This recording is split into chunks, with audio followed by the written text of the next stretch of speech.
자, 절대적 번역 가능성. 이제 절대적 번역 가능성으로 넘어가요. 자, 기본적인 우리가 번역에 대한 개념들을 이렇게 크게 그렸다면요.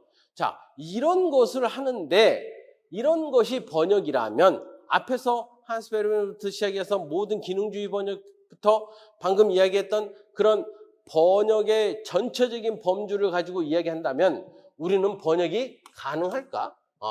번역이 정말 되는 것일까? 에 대한 답을 해야 되죠. 번역이 가능한가? 자, 모든 언어에 번역이 가능하다고 믿는 사람은 보편문법에 대한 이야기를 한다 그랬죠. 노엄 촘스키가 그랬어요. 모든 언어는 동일한 인간의 언어 능력이 포함되어 있다. 그것을 우리는 보편문법이라고 이야기를 하고요. 이런 보편문법에 의해서 그럼 보편문법이 존재하다니까요. 축구공처럼 둥근 공이 존재한다고 생각하고 거기에 한국어의 요소들로 채워진 까만색을 이렇게 만들면 파라미터를 바꿔주면은 어떻게 돼요? 한국어의 축구공이 되는 거예요. 영어를 끼워놓으면 영어가 되는 거고, 이런 개념을 갖고 있는 촘스키 입장에서는 당연히 보편문법이 있기 때문에 모든 언어는 번역이 된다라고 생각을 하는 거예요. 모든 언어는 표면적으로 차이가 있어도 딥 스트럭처, 표면적인 구조는 차이가 있지만 딥 스트럭처, 심층 구조는 어떻다. 심층 구조는 사고방식을 반영하는 내면적 특징은 동일할 것이다 라고 생각을 하는 거예요. 왜? 인간의 구조가 똑같으니까. 그래서 모든 언어의 이 보편문법의 입장에서 보면은 표면적으로는 차이가 있다는 거예요. 축구공이 다른 색깔만 다르지 똑같은 축구공이라는 거예요. 그런 사고방식을 한다 그러면 표면적으로, 즉 축구공 겉에 붙어있는 가죽의 색깔은 다르지만 딥 스트럭처, 그 축구공을 구성하고 있는 안의 내용은 어때요? 내면적 특징, 딥 스트럭처는 같다는 거예요. 그래서 심층 구조가 동일하기 때문에 표층 구조가 달라도 번역은 충분히 되는 거다. 왜? 한국어에서 영어로 번역을 할 때는 한국어적 요소를 빼고 영어적 요소를 끼워넣으면, 그런 파라미터를 바꿔주면 어떻게 돼요? 영어가 되니까. 자, 번역은 이렇게 재기호화, 즉 심층 구조를 표층 구조로 전환하는 작업이다라고 이야기를 한 거예요. 왜? 심층 구조에는 뭐가 있어요? 촘스키의 이 보편문법에서 보면 심층 구조에서 결정되는 것이 의미예요. 의미. 문장의 의미, 단어의 의미는 이미 심층 구조에서 결정이 된 거죠. 이것이 표층 구조로 어떻게 만들어지느냐, 그런 것은 서로 다른 어떤 구조적인 조합이라고 생각을 해요. 예를 들어서 소금 좀 주시겠어요? 와, 이거 너무 심심한데요? 라는 말은 둘 다 이 말의 결론은 뭐냐? 소금을 내가 받을 수 있는 거예요. 건너편에 당신 앞에 있는 소금을 나한테 주세요 라는 말을 두 가지로 해요. 이거 너무 심심해요. 또 하는 사람은 어떻게 했어요? 미안하지만 소금 좀 주시겠어요? 이렇게 했어요. 근데 의미는 뭐죠? 의미는 당신 앞에 있는 소금을 좀 집어서 저한테 주시겠어요? 라는 의미예요. 자, 심층 구조에서 이미 소금을 저한테 주시겠어요? 라는 의미는 결정이 됐고요. 표층 구조에서 문장과 문법이 달라진다라는 거예요. 이런 개념을 갖고 있으면 번역이 굉장히 쉬운 거죠. 번역은 이미 심층 구조에서 의미가 결정되어 있고 표층 구조에서 한국어로 할 수 있고 영어로도 할 수 있다는 거 아니에요. 결국. 자, 이렇게 되어 있기 때문에 절대적 번역 가능성을 주장하는 사람들의 기본적인 전제 조건은 뭐죠? 그렇죠. 보편 언어에 대한 이해를 기반으로 하고 있는 겁니다. 자, 절대적 번역 불가능성. 자, 절대적 번역 불가능성은요, 좀 전에 뭐가 갖고 있다? 문화적 상대주의라고 관련이 되어 있다 했죠. 그 대표적인 사람이 문화인류학, 사회언어학을 대표적인 학자라고 할 수 있죠. 만들었다고 하긴 그렇지만, 사회언어학과 문화인류학을 발전시킨 장본인이라고 할 수 있는 사피어와 워프라는 사람의, 이 두 사람의 스승과 제자 사이의 이야기는 언어 상대성이에요. 언어 상대성이라는 건 뭐냐? 결국 언어라는 것은 그 공동체 안에서의 약속이기 때문에 공동체가 달라지면, 커뮤니티가 달라지면 이 약속이 같아요, 달라요? 다르다라는 거예요. 그래서 번역이 되지 않는다라고 이야기한 거예요. 사고가 언어를 선행하지 않는다라는 건 무슨 뜻이죠?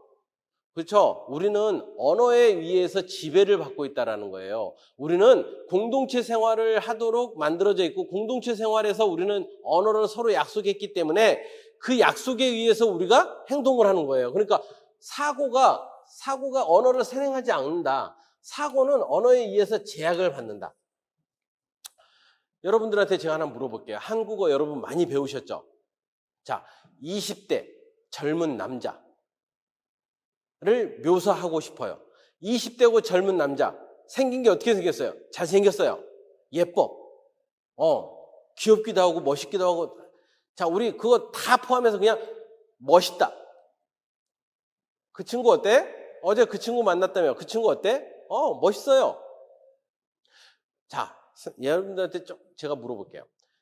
멋있다라고 하기보다는 조금 모자라. 이건 뭐라고 표현하세요?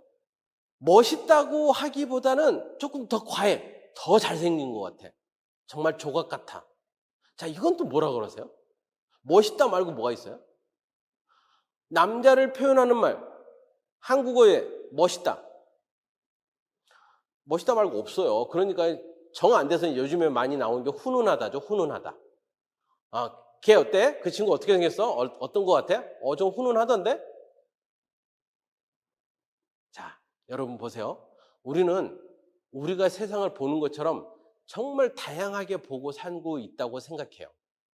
하지만 우리는 언어가 나눠준 대로 보고 있는 거예요.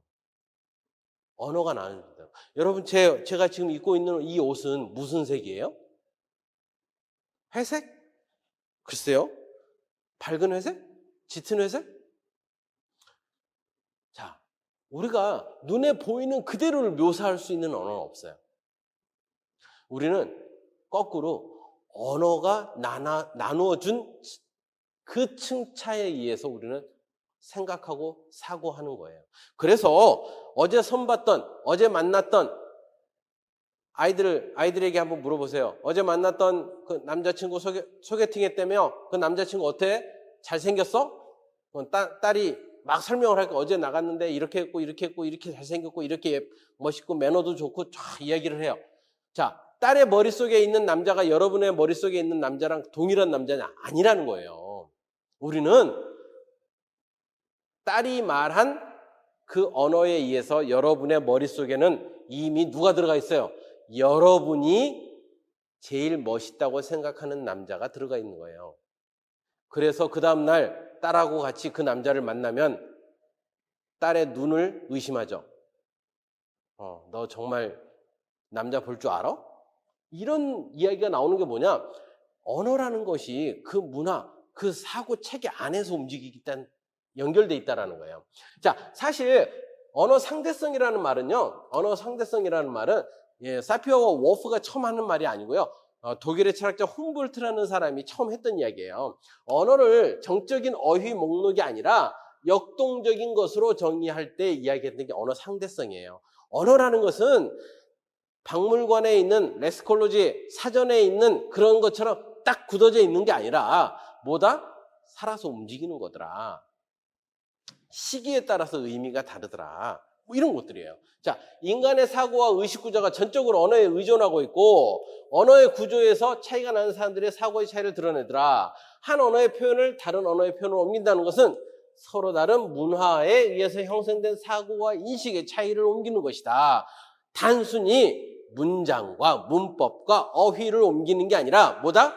사람의 인식의 차이, 문화의 차이를 옮기는 거기 때문에 그것은 쉽다 어렵다? 당연히 어렵다. 특정 언어에 의해서 모든 사고가 규정되어 있는데 이것을 옮기는 것은 결국 서로 다른 두 개의 개념이 충돌하는 것이고 이것을 옮기는 것은 가능하다 불가능하다? 불가능하다. 이렇게 이야기하는 거예요. 그래서 언어 상대성을 가지고 이야기하는 사람들은 뭐죠? 문화 상대주의, 언어 상대주의를 이야기하는 사람들은 번역은 안 됩니다 라고 이야기를 하고 있습니다. 예, 사피어 워프의 가설에 대해서는 여러분들이 좀 더 좀 더 상세하게 좀 들여다보셨으면 좋겠고요. 자, 이것은 인간의 사고와 의식 구조가 전적으로 어디에 매달려 있다? 언어에 의존하고 있다. 언어는 문화의 안에서만 규정되고 이해될 수 있는 것이다 라고 이야기하는 거예요. 언어 구조의 차이가 사람들의 사고의 차이를 드러낸다라는 것을 이야기하는 겁니다. 그래서 한국 사람들이 멋있다라는 말과 중국 사람이 멋있다라고 하는 것에는 문화적 차이가 존재하고 충돌한다라는 거예요. 그래서 한국 사람이 멋있다라는 것을 중국어로 멋있다라고 번역해 놓으면 중국 사람들은 동의 못 한다라는 겁니다.